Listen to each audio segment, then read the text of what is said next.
Hi, everyone. Thank you so much for joining me for New Manifest Theater's Manifest Minifest Short Play Festival and our artist panel, highlighting curating inclusive creative spaces. I am going to go ahead and introduce myself and then introduce our panelists. I am the New Manifest Theater producing artistic director. My name is Simone Alexander, and I use she, her pronouns. I'm calling in from the Tonkawa tribe lands, also known as Austin, Texas. And Angela, if you would like to start first. Yeah. Hi, everyone. My name is Angela or Ange Bay. I'm coming in from Philadelphia or the Lenni and Lenape lands. I'm really excited to be here. Thank you so much for this opportunity. Awesome. Awesome. And Toni? Hi, everyone. My name is Toni Robinson, she, her pronouns. I'm calling in from Long Beach, California, all the way over here. And yeah, I'm happy to be here. Awesome. Awesome. Well, thank you guys so much for being here to talk and share about your own artistic practices and sharing with other artists who are interested in creating these kind of inclusive spaces in their own communities. I would love to just start with each of y'all, how you got into being community builders and wanting to do this as part of your own artistic community. Yeah, I'm a freelance theater artist. Like many of us, I'm sure I wear multiple different hats. So started out as an actor, later, embraced writing because I found there was a lot more agency in being a playwright specifically, and be able to write your own stories, and be hired by like institutions to perhaps like write stories that they want to commission you for, or the work that I have fallen into, which is devising with the community. So I work primarily with Shakespeare and Clark Park, and I've devised with community-based works here in Philadelphia and West Philly and Germantown, respectively, and really just found like a love of that kind of work. I love, critical race theory and studied that in college, and living in Philadelphia as a majority Black city, it would behoove me not to tell Black stories, and not to like reach out to my fellow Philadelphians, grew up here. So with Shakespeare and Clark Park, which is an organization based in West Philadelphia, I've really been able to cultivate that kind of community and devise with the community to, tell important stories about gentrification, race, socioeconomic status, the whole gambit of things that pop up in a city. So wonderful, so wonderful. And so timely, I mean, especially during the pandemic, we'll get into that conversation a little bit after, but I feel like more than ever, we need these kinds of communities, but we also need to meet our community where their needs need to be met. Mm-hmm. Awesome. All right, Toni, if you could tell us a little bit about your creative practice and community building. Yeah, so I don't know how I got into this. I know that I've always cared about inclusive community. Coming from Atlanta, I've always had an inclusive community. I was in a performing arts school, went to performing arts college, and the Black people find each other, and in Atlanta, my performing arts school was Black, majority Black.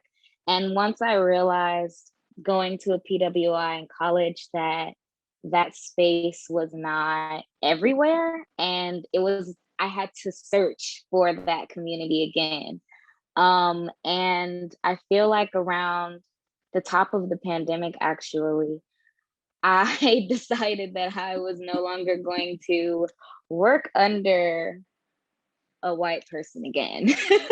I was kind of fed up with it. I said, I can't put myself in these positions anymore. And I don't think I want to.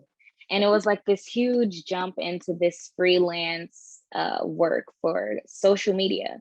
So I started working with like one of my friends did a Black Girls in Tech social media page. And it was communicating with other Black girls who do tech, and she works for Adobe, and it's great. Shout out to Courtney. And she put me on and taught me the social media realm. And once I left that, I got into Cuties LA, and I worked with them for social media and events. And that's where my babies have come alive. My ideas have sparked. I've met people who speak to me and love me for who I am. And I get to create events for creative people of color. You know, like all of our events are mostly artistic and creative, songwriting workshops, poetry readings, just things for us to like see each other and know we exist and hear our work and network and communicate with each other. And on the side of that, I still do, you know, practice my own artistry as a songwriter. So I kind of just am like, when I want to leave the house, maybe I'll just bring my songwriting friends along and we'll just, you know, sit and do a jam session or something like that. And I've just been so grateful that I get to create the events that make me want to leave my house, you know, that speak to me. And apparently they speak to some other people as well. So we get to keep doing it. Totally, totally. What I'm hearing from both of y'all too is obviously coming from artistic backgrounds where you're multidisciplinary, doing lots of things, and also really creating these tables for ourselves, not really being asked to or waiting around to be asked to join a table, because I think that there's a necessity there, especially as Black artists, of not just waiting around for like somebody to carve out space for you necessarily, but just going ahead and saying, okay, where are my needs? Where are the needs of my community? And let's just create that table ourselves. Absolutely.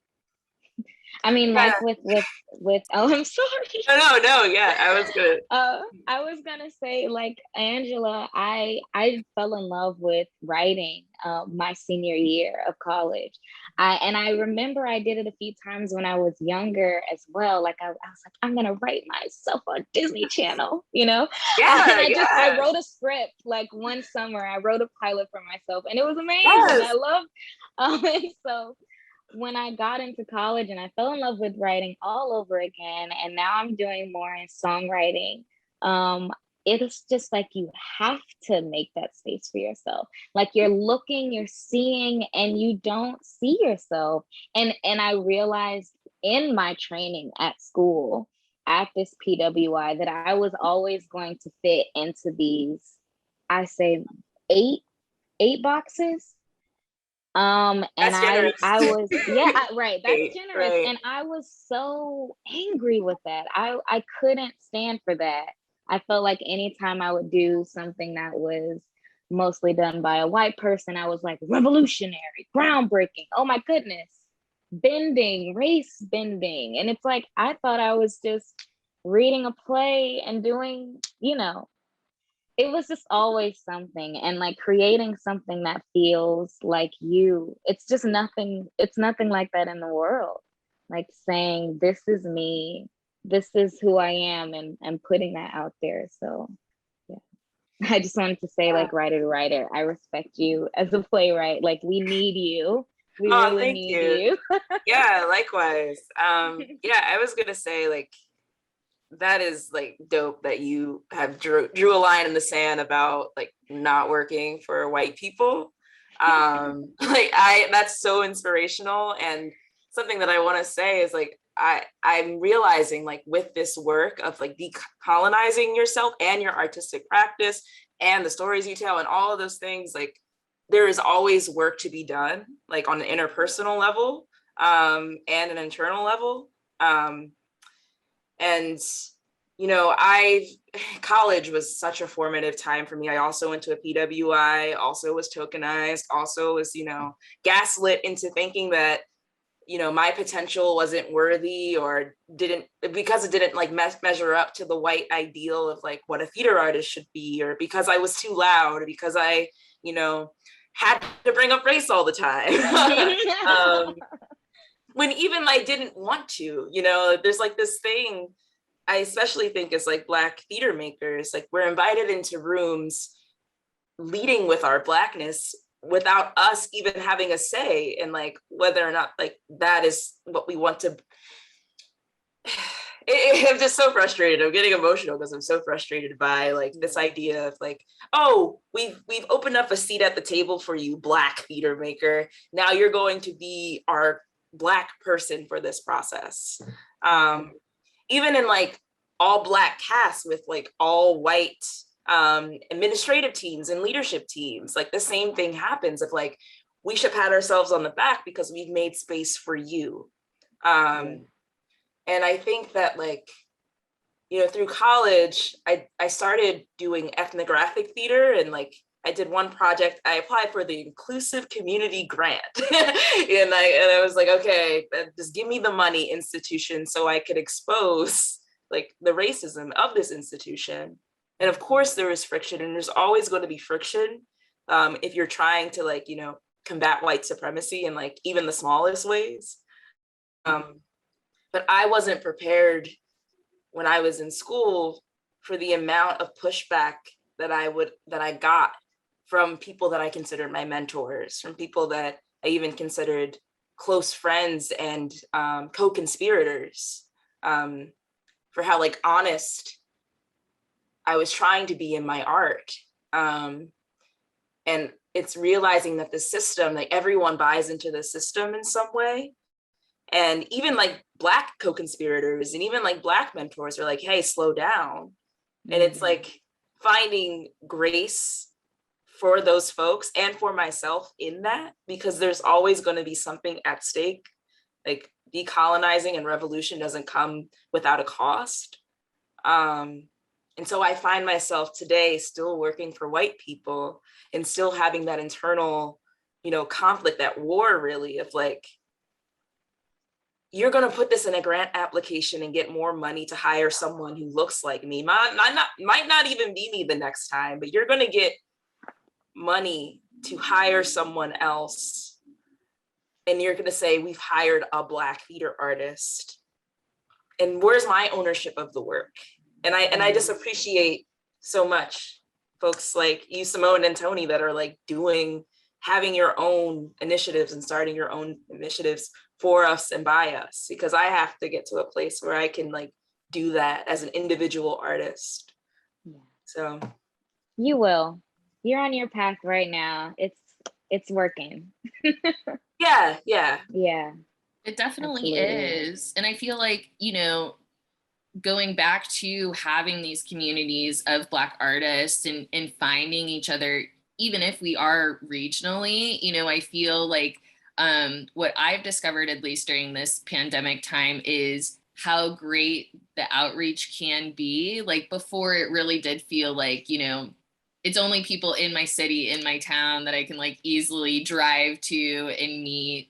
There wasn't this convenience of Zoom, as fatiguing as it can feel now. You know, I am super grateful for it during this time. And I feel like my circle has really widened because of it. And I feel like that's really great. And like also the accessibility of it that we didn't have before. But I think speaking to, you know, all coming from PWI experiences, I've also found these large communities of Black artists who have been through these, you know, traumatic experiences, but have also done a lot of labor in the process. And I think that you know, is sad, and we've all like persevered through it. But I have found some hope, optimism in other people who have struggled through it. And also knowing, you know, to your point, Ange, about feeling gaslit, we're not the only person going through it by ourselves. It's not our solo experience of going through this PWI situation. We've all had it. We've all had these experiences where we felt belittled at times, like we didn't feel like we could excel to the potential of, you know, our white classmates and collaborators. And I think especially during this, I guess, new wave of DEIA trainings, and let's think about what our issues are and how we can do them better. I always, look at even New Manifest and think, I created this because there wasn't a space for me, because I didn't see spaces for me. I didn't see opportunities for me. And I said, I'm not the only one who feels this way. And let me produce work that highlights me, highlights my friends, my community. And then I quickly found, an ensemble of artists who were like, oh, wow, I've never seen a casting call that specifically called for these individual people of color to be involved. And it's like, they're always feeling like tokens. We've all felt that. But if we're leading with this intentionality, we're all on board and we find those artists who believe in this cause as well. And I think you're right, Ange, like it's definitely not without a cost, because we're in this very traditional industry. The entertainment industry as a whole has had a very standard, this is your way to success. And the second that you say, let's prioritize something else like humanity or, representation, people are all up in arms. They're like, oh, wait, we don't have the budget for that. Oh, wait, do we even have the audience who would be interested in this? Like, it's always but something. But when it's very, quote unquote, universal, Eurocentric, then let's throw any money about that. We don't even have to read a script. They're completely greenlit, so it is really interesting. I would love to, speaking of, these pandemic times and people having these awakenings, if you guys could talk a little bit about the challenges and the impact of community building during a pandemic. I'll go first. The QD space was the first time I really had to focus on creating virtual events for people. It was intimidating, I'd say, because of Zoom fatigue, because everyone was already on Zoom for their 9 to 5, and then trying to figure out how we could get them back on for a yoga class. It was a little difficult, but I feel like targeting something that we were all missing, like dancing with your friends. So we had a listening party and we got a DJ and they're playing music and we can submit music. And yes, it was awkward in the beginning. Like we were like, okay, we're all some strangers here on screen. What do we do now? And then someone just starts dancing. And then another person is like, I'm going to do my laundry. Is that okay? They're doing their laundry. They're dancing. Someone is like studying and doing their homework. And we're just like existing in space together because we need that. And we're away from each other most of the time. It feels like it was difficult, but it's definitely worth it. Like I've had some extremely powerful virtual interactions this past year. Just last month, I went to a conversation called Romantic Friendships by Black Temple. And it was a bunch of queer people together, queer people of color again, just talking. And we all communicated with each other. We got to raise our hands if you want to speak. If you don't want to speak, you can just listen in. You can leave when you want to. And we just like talk and had this extremely powerful conversation that I was thinking about for days. I feel like it's just like these little gems of humanity, like when you break the screen down and you're like, oh my God, I'm so glad you're here, like, wow, we're together. It's weird, huh? And like actually share that awkward space into like feeling like friends, feeling like we've known each other. It's just amazing to do that with this pandemic going on and, going on and trying to do some in-person events again and getting the vaccinations and people asking, what about proof of last positive COVID test, but that also depends on our venue. And if they have certain rules, then we just can't, it's a little more steps in, getting spaces, and working with other people, collabing with other community spaces and what their practices are, how safe they are. Like it all comes back around, to figure out what we need to do. But it's been fun. I will say it's been really fun. I haven't had too many problems. No one's just shown up with a fake vaccination card, to my knowledge. But things have been good. We just had our first one, and it went well. It was about 20 people. Windows were open. We were vibing. Everyone was vaccinated. It was great. Yeah. Yeah, that yearning for the out of screen experience is so real. Yeah. Especially early in the pandemic, where I don't know why people thought this would be over soon. I was in the camp of like, oh, this is gonna be like at least a year. So I was like freaking out in the beginning, but there was like this hopeful thing of like, oh, will we see each other next week? Or oh, will we see each other in a month? Or oh, will we see each other in 3 months? And I think the key to like cultivating true community via Zoom is to like accept Zoom for what it is, accept that like some social cues are going to be missed, accept that someone's internet's going to go out, and then you're going to have to be like, wait, do I have to repeat the whole last part of what I just said? Like, yes, the answer is yes, and that's okay. And some of the best parts of this online experience is that I've been able to meet people from across the country that I wouldn't have otherwise been able to have relationships with. So this last process that I did was for Shakespeare at Clark Park, and we devised a show called Germantown Plays Pericles. And the woman that directed it, Sima Suko, she's from Virginia, DC area.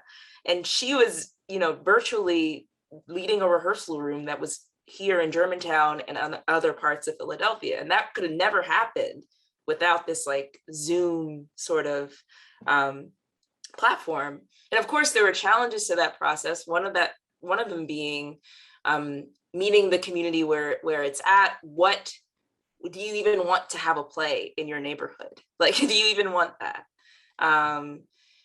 And if the answer is no, and the answer was sort of, then how can we then be intentional about not wasting your time, community members, over Zoom in these like 2.5 hour long meetings every week?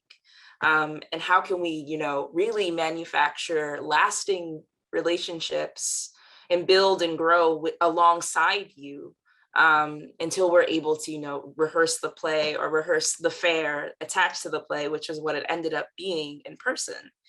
And that took a lot of like emails and phone calls, like actually hearing someone else's voice on the phone. But I've done more phone calls during this time than I have since I got my phone, which is really funny to think about. But there's so much more intimacy in like a phone call, I found, even like versus like a one-on-one Zoom meeting. Because there's so much distraction. Like even right now, I'm like, oh my God, like there's a piece of my hair that's like sticking up like this. Like I want to fix that. And, I'm like trying to make eye contact with you two. And it's looking like I'm looking down at like, I don't know what, but there's just something I found the value of like just picking up a phone and calling someone. Also like from like the devised theater sense, it is so hard already to devise a play like in person.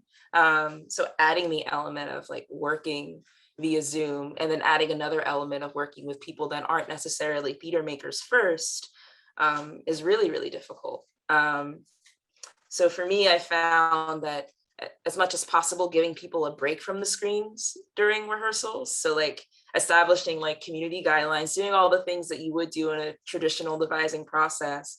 And then giving writing exercises for community members and saying, okay, turn off your screen, walk away for 10 minutes, come back with something that you've written. That has been very useful. And then giving them time to like share that work. And really like not bringing a lot of ego into the process as a theater maker, especially when you're working with community members, is so important, because I was hired as a playwright. So then the expectation is, oh, I'm going to write a play for these people. But that the community's like, no, we actually want a fair where there's tables of local advocacy groups, and we want to have mutual aid, and we want to have, we had break dancers during the fair. Then that means I have to remove myself and my expectation of what may be written in my contract to serve the community. And that's really humbling, non-egotistical work. And I'm so grateful for that. And I'm so grateful for, having the opportunity to work that tool and build that muscle for flexibility in like a healthy, sustainable way, because you are doing community organizing. You are, if you're doing this work correctly, this is direct action, and it can be, and it should be. And it's not volunteerism, because you actually know the names of every single person who has touched this, and their voice is in it. Rather, whether it's literally I've written a monologue that it's in the play, to I've had a side conversation with you about how uncomfortable I was about a microaggression that happened during a Zoom meeting. And that being lifted and put it into the play, and something that I curate as a writer, inspired by the moment. It's it really works your muscle as a listener, and as a human being, and as a civically engaged art maker doing this kind of work. That's really wonderful. I think for both of you, highlighting these communities, and during a pandemic, what I've learned from this time is really about, the quality over the quantity. I feel like so many people were just producing shows after shows after shows, and wanting to do everything. And I feel like even now, as some things are opening back up, I'm constantly trying to remind myself of boundaries, and how much I can really do to the level and quality that I consider, success, and really doing things that are intentional versus just doing things to say that I did them, which is kind of how I feel like we were before, and now we have this grace and space to really rethink how we continue to be in these industries and make them sustainable. So I would love if you guys could talk to the importance of not only being intentional, but also the importance of prioritizing inclusivity to these communities that you're working with. I feel like every day I have almost woken up, and the first thing I think of is my little sister. I was an only child, raised an only child for 21 years. And then now I have a 4-year-old sister. And I feel like she's looking at me, and she is me. And I'm always trying to make sure that she's good. It's unlocked this new part of my heart. And with this everyday mantra, I'm also okay, when I take care of her, I'm taking care of me, I'm taking care of us. It's collectively Black women is the focus here. Black queer women, and queer folks all together. I feel like we need each other. And especially in the last year, with so much performative activism right after, everyone opened their eyes and saw what we've been witnessing our entire lives, and seeing spaces open up and be like, oh, wait, we do want you. And thinking in your spirit, well, now it doesn't feel right. This whole time I've wanted you guys to look over here, but now y'all are all looking over here. And I feel like it's for the wrong intentions. Well, I feel like the only way to combat that feeling is to do it yourself, or find someone who will, and know that there are so many people who will thank you for it, who are waiting for you to do it. Like, you're not the only one. And the fact that you're thinking of this thought and you're like, this idea is in my head, but I don't know how it's going to happen. I don't know how anything's going to happen anymore. I feel like freelance is just like a free fall. Being an artist, you're in free fall, you know? It's just like embrace that feeling of not knowing how, but continue to go with that fire, because that's where the connection is. And that's what we all want, you know? It's to be with each other, and be seen. And if you have this community in you that you know you need to meet with, that you need to see, that you need a hug, then like do it, and find the space for it, because I don't know, it just kind of feels a little weird anywhere else these days. We gotta do it for ourselves. Yeah, that's huge. Knowing that you're not alone and not being afraid to ask for help. Like, I saw this meme the other day, and it was like, do you ask for help, or are you the eldest daughter in your in your family? It's like, oh wow, all right. And it's funny because like these days I identify as a trans non-binary person, but also a Black woman, like a Black woman, not any other like sort of, not a white woman, not a Asian woman, but a Black woman, because that's my experience. And it's so specific. Black womanhood is so specific, and Black femmehood as well. But I'm not alone. And you're right. Like, if you are yearning for that community, like your body and your mind and your spirit like align to that searching.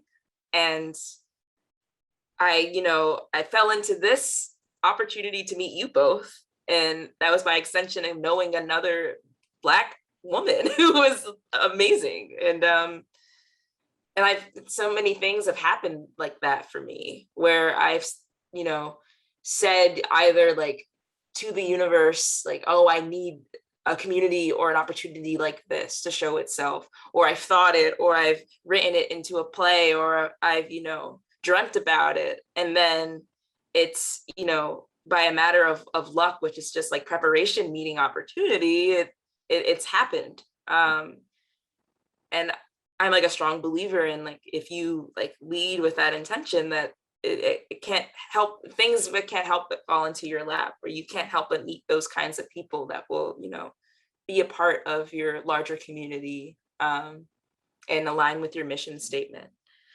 I also think it's important to know, like, in that you shouldn't and can't do everything alone. You have to make sure that you're well rested, that you're good, because I have definitely run on empty so many times.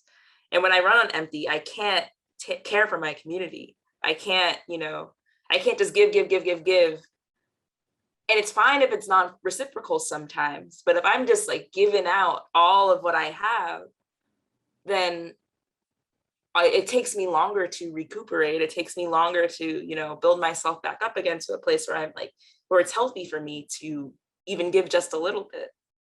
And so, leaning on the folks in your community to help you, tie the loose ends and pick up the slack, I think is really, really important. Also, knowing that like perfectionism and and speed in doing things is a symptom of white supremacy, like in this urgency mindset.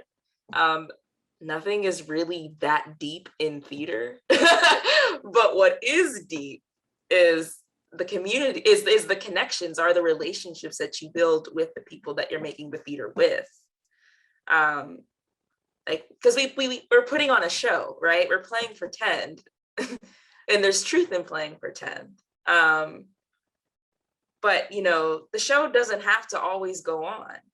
Like, I'm trying to realign myself to be more of a process over product kind of artist, because if you emphasize the process, you're emphasizing the people that you're making it with.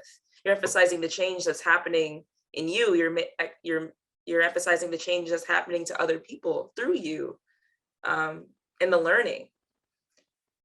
And so just remembering that too, that like theater is great and doing performances are great, but the person that you're doing the scene with is even greater, like the person, not the character that they're performing, or the way that they're showing you how to do the blocking, like the person.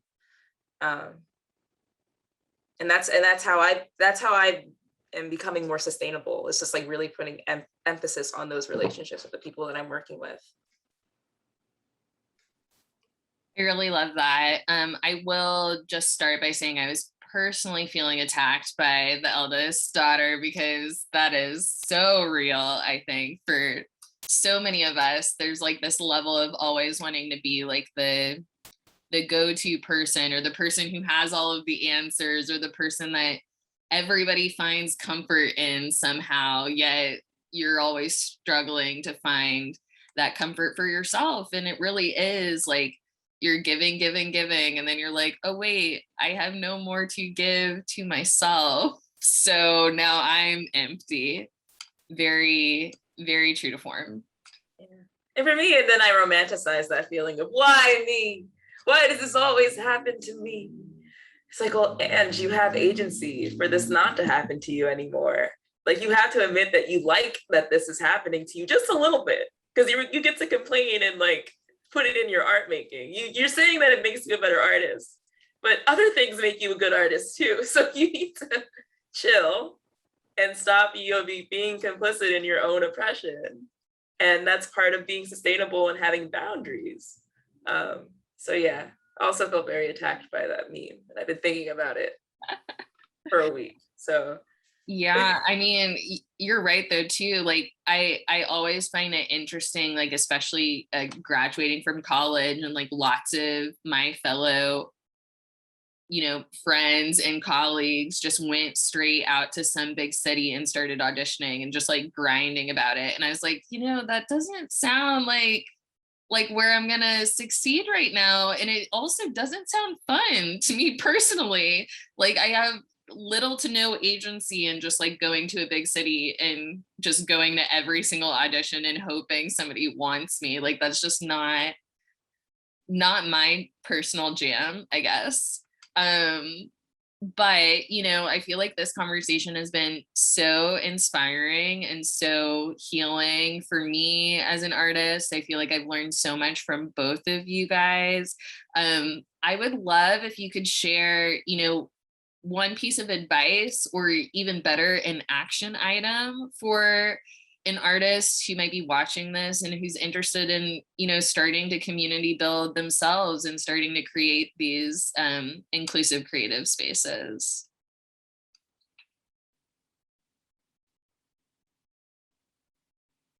Oh, that's a really good one. An action.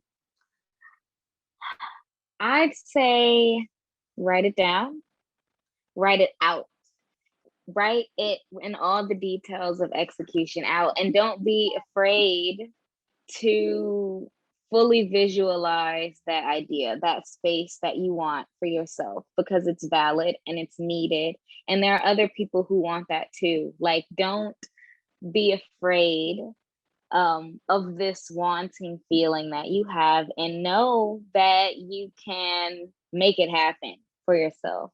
And you already have community around you, that want it too. yeah, I want to really emphasize, like, use your imagination to imagine a better world than this part of it, because I think like it really is that simple and also that difficult. It's like dichotomous in that way, but using your imagination to imagine a better situation than you are in right now is so important. I would also say I did this, like, I continue to do this. I post on Facebook, like, hey, does anyone want to like do a writing group? Hey, is anyone else mad like this and want to get together and like talk about it or do something about it? Like, so put that call out on Facebook. I don't know about like other people, but I've like curated my social media to be like, I weeded out all the people that I do not want to hear from. yeah, and that's like a whole other conversation, but I feel comfortable in like saying, hey, who wants to connect me with X, Y, and Z who is also aligned in this way? So just post on social media. You'll be surprised about the amount of people that will contact you that were already in your community, lurking in the shadows, who suddenly like are like, yes, I've always wanted to do this. Let's get together and do this thing. And I think it's really that simple to start. It's like really just like asking folks that you're already aligned with, like, do you have this hidden desire, this hidden burning desire that you go to bed thinking about like I do? Yeah, that's my action item, I think. Thanks. Those were really great. I would love to, final question. I feel like everybody watching this will feel so inspired to, start creating and start building these communities. Would you guys like to bring out what inspires you right now, to keep your artistry, to keep these community buildings? That could be anything from, other artists, pop culture references, whatever.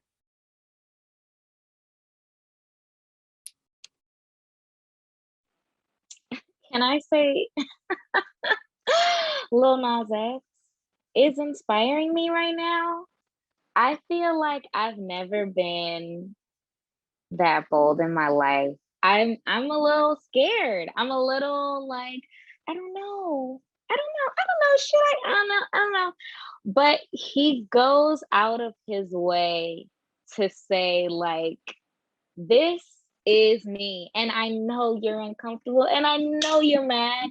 And that is just not my problem. Like I make it my problem when someone's upset. It's like my thing, like, oh no, what have I done? And realizing like someone can go out and understand themselves and still learning to understand. Not everything is figured out. Not everything is perfect in his life, I'm sure. But he knows that he goes out here and speaks for the people intentionally who he wants to access, to connect with. And that's what I'm trying to do. I want to go out and be bold and wear hot pink and like, I want to do those things. I really do. And he right now is really helping me, like, I don't know, it's like what would Beyonce do? It's kind of being like what would Lil Nas X do?